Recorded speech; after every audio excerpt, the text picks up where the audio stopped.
It was the kind of silence that makes your skin crawl. The kind that feels louder than noise, if that makes any sense. I've always thought of my apartment as a safe place, small, simple, nothing special, but that night, I realized how vulnerable I actually was. I'm 24, a med student, and I live alone. You'd think I'd be used to the quiet after late night studying, but this was different. It started when I was at my desk, flipping through my anatomy notes. My brain was already fried, and I had that weird feeling you get when you've been awake too long, like every little sound is amplified. At first, it was just a creak. I figured it was the building settling or maybe the wind outside. But then there was another sound, softer this time. It wasn't the wind. It was closer. I told myself it was nothing. Maybe I'd left a window cracked, and the breeze was shifting things around. Still, I couldn't shake the feeling that I wasn't alone. I glanced over my shoulder toward the kitchen. Dark. Quiet. But then I noticed something, the soft glow of the fridge light spilling onto the floor. I froze. I hadn't opened the fridge. My first thought was that I must have left it open earlier and just forgot, but when I stood up and walked over, the feeling in my gut got worse. There was a glass of water sitting on the counter. I hadn't poured that. I hadn't touched a glass all night. I could feel my heart beating in my chest, like it was trying to warn me of something my brain hadn't caught up to yet. I called out, "Hello? Is someone there?" My voice sounded shaky, even to me. No answer. Just the hum of the fridge and the rain tapping against the windows. I took a deep breath and tried to calm down. Maybe I'd just been distracted and didn't remember getting the water. People do stuff like that all the time, right? I turned to head back to my desk, but then I heard it, a sound that made every hair on my body stand up. The bathroom door creaked open. Slowly. My apartment is small, so the bathroom is just down the hall from the kitchen. I could see the edge of the door swinging open, the darkness inside swallowing the dim light from the hallway. I hadn't been in the bathroom in hours. I grabbed the closest thing I could find, a kitchen knife, and tiptoed toward the hallway. My hands were shaking, and I kept telling myself it was nothing, that I was just being paranoid. But then I saw him. A man. Standing in the bathroom doorway. His face was partly hidden in shadow, but I could see enough. He was thin, with messy, unkempt hair and eyes that locked onto mine. He didn't move. He didn't speak. He just stood there, like he was waiting for me to do something. I froze. My brain screamed at me to run, but my feet wouldn't move. My voice came out in a shaky yell, "Who are you? What are you doing in here?" Nothing. No reaction. He just tilted his head, like he was studying me. Then, suddenly, he took a step forward. That broke the spell.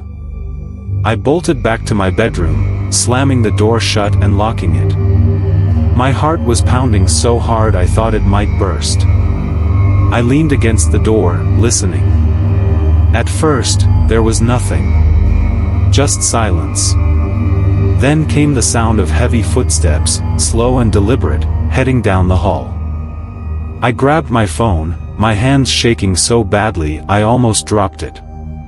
My fingers fumbled as I tried to dial 911. Before I could hit call, there was a loud bang. He was pounding on the door. The force shook the frame, and I felt my breath catch in my throat. I dropped the phone, and it slid under the bed. I crouched down, clutching the knife, my back pressed against the door. The pounding stopped. Silence again. Then, I saw it, a shadow under the doorframe. He was standing there. Waiting. My chest tightened, and I held my breath, afraid that even the sound of breathing might give me away. The doorknob jiggled violently, the lock rattling with each shake. I gripped the knife tighter, ready for him to break through, but then, nothing. The jiggling stopped. The shadow disappeared. I didn't dare move. I stayed frozen, straining to hear anything, but the apartment had gone completely still. Minutes felt like hours before I heard it, the distant sound of sirens. The police. I don't even remember getting the words out when I finally called them, but they were there. They searched the apartment, top to bottom, but the man was gone. All that was left was the muddy footprint he'd left in the bathroom and that untouched glass of water on the counter.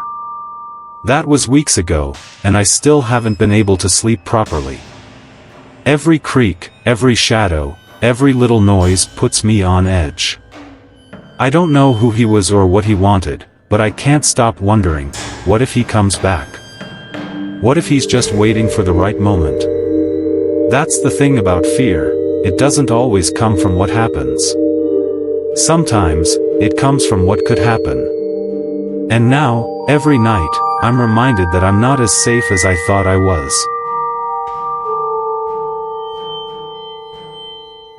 You know that feeling when you're all alone, and everything seems fine, until it doesn't? That's what happened to me. My parents went on a short trip for their anniversary, leaving me alone for 3 days. It was my second night, and I thought it would just be another quiet evening. I was wrong. At first, everything was normal. I spent most of the day playing video games, eating pizza, and just enjoying having the house to myself. It was raining outside, and the steady tapping on the windows added this cozy vibe to the house. I wasn't scared. I've been home alone plenty of times before. I even joked with my mom earlier about finally having the house to myself. But by midnight, things started to feel off. I was in the living room, watching a movie with all the lights off, just the glow of the TV lighting up the room. That's when I heard it, a tapping sound. It was faint, coming from somewhere behind me.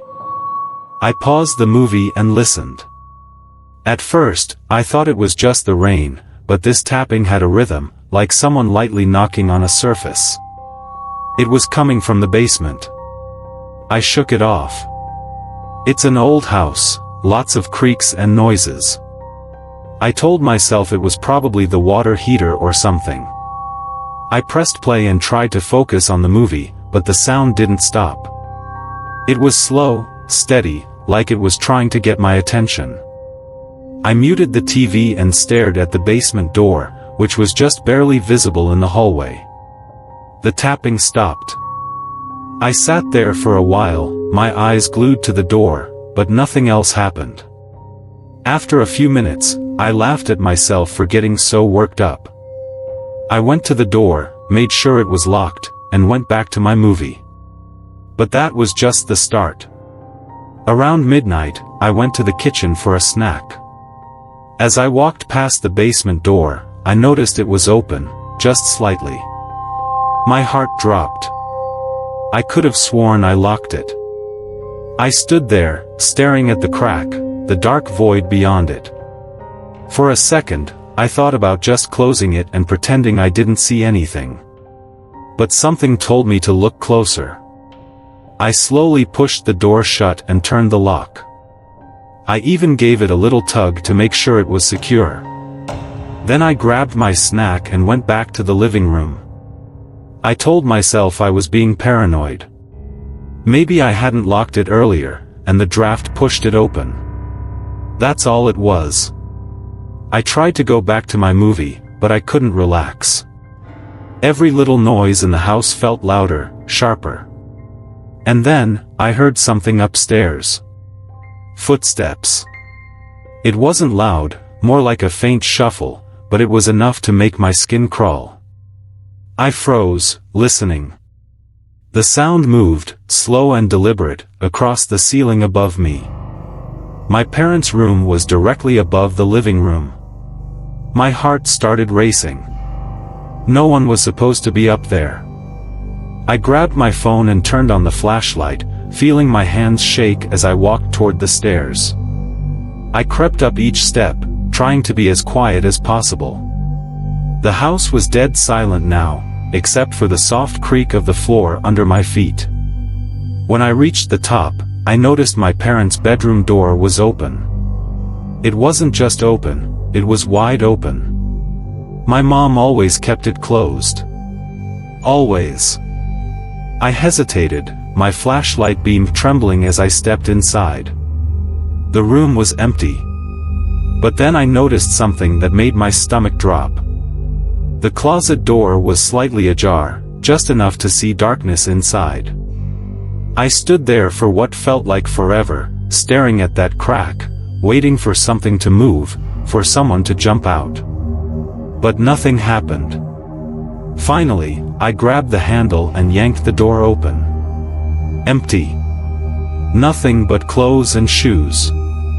I let out a shaky breath, feeling a little ridiculous for being so scared. I turned to leave, but as I stepped into the hallway, I saw something that made my blood run cold. There were muddy footprints on the carpet. They started at the top of the stairs, went into my parents' room, and stopped just outside the closet. They weren't mine. They were fresh. My body went into panic mode. I bolted down the stairs and ran to the front door, but before I could unlock it, I heard a loud bang from the basement door. It sounded like something heavy slamming into it. I froze, staring at the door. The banging came again, harder this time, and the door rattled in its frame. I grabbed the nearest thing I could find, a kitchen knife, and backed away. The banging stopped. Silence. Then I heard footsteps, slow and heavy, coming up the basement stairs. My heart felt like it was going to explode. I ran to my room, locked the door, and called 911. My voice was shaking so much I could barely get the words out. The operator told me to stay on the line and wait for the police. I could hear the footsteps moving through the house now, slow and deliberate, like whoever it was knew exactly where I was. Then they stopped, right outside my bedroom door. I held my breath, gripping the knife so tightly my hand hurt. The doorknob rattled, but the lock held. And then, nothing. The footsteps retreated. The house was silent again. When the police arrived, they found the basement window wide open and muddy footprints leading out into the backyard. Whoever it was, they were gone. But I'll never forget that feeling of being hunted in my own home. I haven't been able to sleep alone since. Every creak, every shadow, every sound in the night brings it all back. And I keep wondering, what if they come back?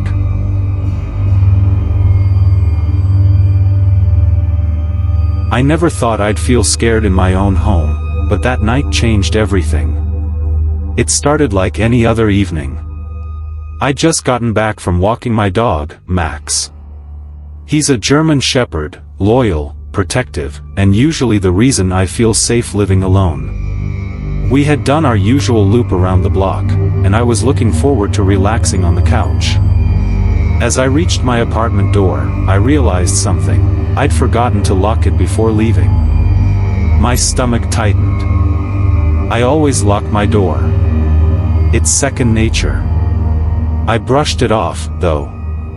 Maybe I was just tired and had slipped up. Max didn't seem bothered, so I figured it was fine. When I opened the door, the first thing that hit me was the stillness. My apartment was quiet, too quiet. Not in the peaceful way it usually felt when I got home. This was different. The air felt heavy, like the walls were holding their breath. I stepped inside, Max at my heels, and locked the door behind me. As I walked into the living room, something immediately caught my eye. The dining chair closest to the kitchen wasn't pushed in like I always leave it. It was slightly pulled out, just enough to make me notice. I stood there for a second, staring at it, trying to remember if I'd left it like that. Maybe I had, but it didn't feel right. Max let out a low growl, the kind he only does when he senses something is off. My heart started beating faster. I looked down at him. His ears were perked, his body tense, and his eyes fixed on the hallway that led to my bedroom. I told myself to calm down. Maybe I had moved the chair earlier and forgotten about it. Maybe Max was growling at nothing.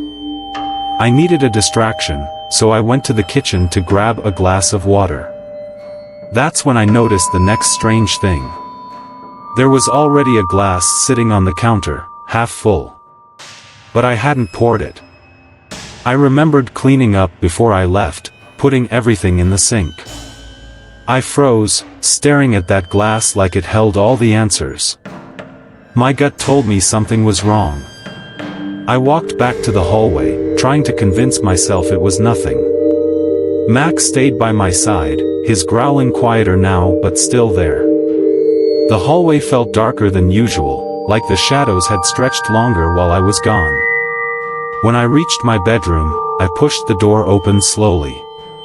My bedspread was rumpled, like someone had been sitting on it. One of my dresser drawers was slightly open, and I could see the corner of a shirt poking out. I don't leave drawers open. Ever. Then I noticed something on my nightstand, a crumpled receipt from a store a few blocks away. I picked it up. The time stamp said it was from earlier that evening, about 30 minutes ago. I hadn't been to that store. My mind raced. If someone had been in here, were they still in the apartment? A creak echoed behind me, coming from the hallway. It was so faint, but in the silence, it sounded like a gunshot. Max barked sharply, his deep voice booming through the small space. I spun around, my chest tight with fear. The hallway was empty, but my eyes went straight to the closet near the front door. The door was slightly open, just enough to see darkness inside. My hand started to sweat.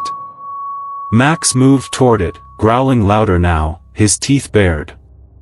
I stood there, staring at that closet door, my mind screaming at me to do something. I grabbed the closest thing I could find, a heavy lamp from the side table. With my heart pounding in my chest, I stepped forward, one slow step at a time. "Who's there?" I shouted, trying to sound braver than I felt. No response. I reached out with my free hand, gripping the closet handle. With one quick motion, I yanked the door open. Inside was a man, crouched down, his wide eyes staring up at me. He was filthy, his clothes torn and his face pale. In his hand was a screwdriver. My body froze for a split second, fear locking me in place. Then he moved. The man lunged at me, but Max was faster. My dog leapt forward, barking and snapping, forcing the man back into the closet. I slammed the door shut and pressed my body against it, holding it closed as he pounded on the other side. "Stay in there!" I yelled, grabbing my phone with my free hand and dialing 911. My voice shook as I explained to the operator what was happening. The pounding stopped, and silence filled the apartment again. I could hear my own breathing, shallow and fast. Then I heard a faint scraping sound, like metal on wood. The operator told me to stay on the line and that help was on the way. Minutes felt like hours, but finally, I heard the sound of sirens outside. The police arrived, and I stepped back, letting them take over. They opened the closet, but the man was gone. The back of the closet had a small access panel that led to the apartment building's maintenance shaft. The police told me they'd searched the building, but they also said it was possible he'd been watching me for days, maybe longer. The thought made my skin crawl. Since that night, I've changed. I triple-check my door lock every time I leave. Every creak, every shadow, puts me on edge. I keep asking myself one question: What if Max hadn't been there?